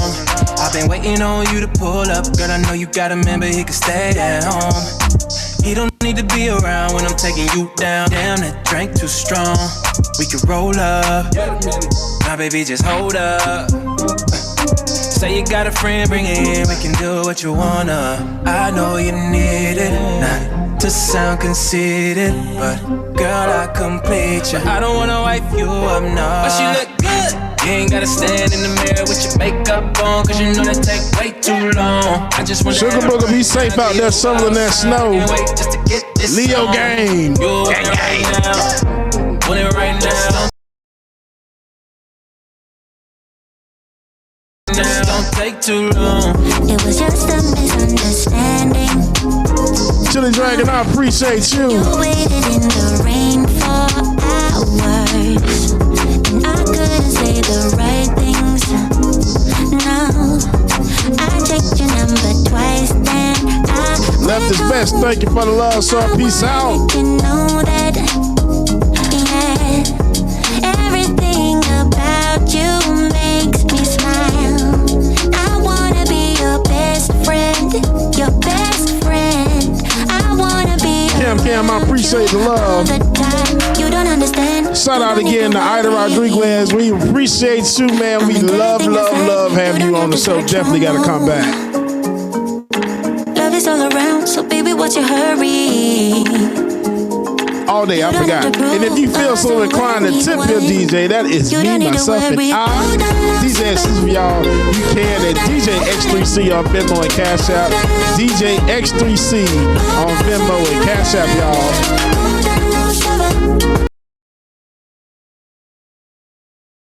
Take that. And I want you to meet my parents. Y'all throw them lions up in the chat, y'all. Y'all throw them lions up in the chat. My whole world with you, I'm so transparent. You tear down every wall that I built up. Now I wanna let you know that, yeah, everything about you makes me smile. I wanna be your best friend, your best friend. I wanna be around you all the time. You don't understand, you don't need to worry. I mean everything I said, you don't have to search no more. Love is all around, so baby, what's your hurry? You don't have to chase no sleep, jet lag, baby. Been 1,020, spent 100. Money coming, gone, let's get straight to it. Been a businessman, it's bigger than music. Eyes on a new building with like 8 units. What's for sale, I might buy it all. Don't wanna put in work, now you just wanna ball.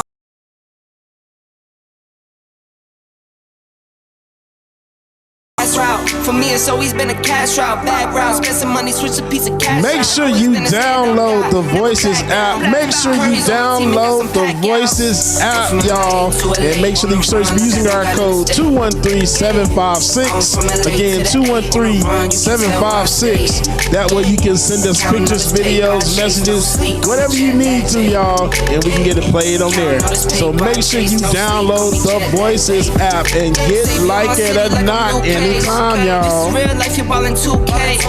I was just a young, can't lose change. Now I got it coming 22 ways. 12-12s on me, no flu game. Same team, we the new way. I told my baby, come and get some. What's hers mine and she here to stay. I said, do you love me? Why not though? I know I'm on the go, I'm on the run, girl.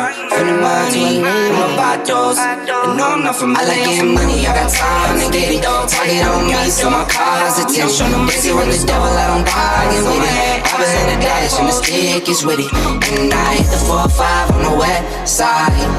But I'm from the east side, this how we slide. This how we ride, yeah, this how we ride. Going broke, no lead.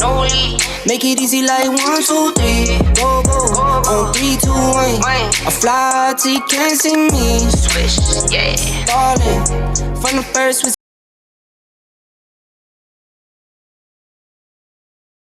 falling. Feel like I hit the lottery and proud of me. Yeah.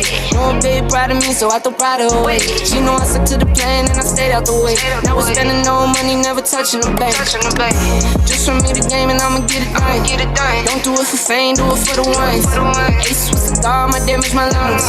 Wife you want to drive, she get what she want. I like getting money, I got time to get it. Target on me, so my car's a tenant. Dancing with the devil. Shout out Brand. Bobbing in the dash and the Brandon Johnson, we appreciate the love. The 4-5 on the west side, but I'm from the east side. This how we slide, this how we ride, yeah. Trolls is my favorite movie. Yes, Trolls is my favorite movie. But not in the chat room. Chuck Diesel, shout out to you, so I appreciate you for watching out. On 3, 2, 1, I fly till you can't see me. Swish, yeah, darling. From the first whistle, we go all in, and one, call it. Numbers up and never falling.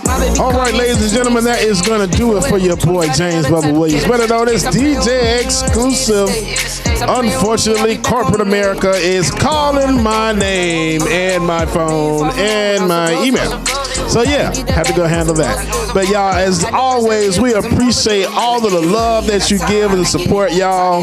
Hey man, DJ Shaw, Christopher Shaw, I appreciate that love, yo. But we want to say thank you for always rocking with us, y'all. So like it or not, we gonna be here.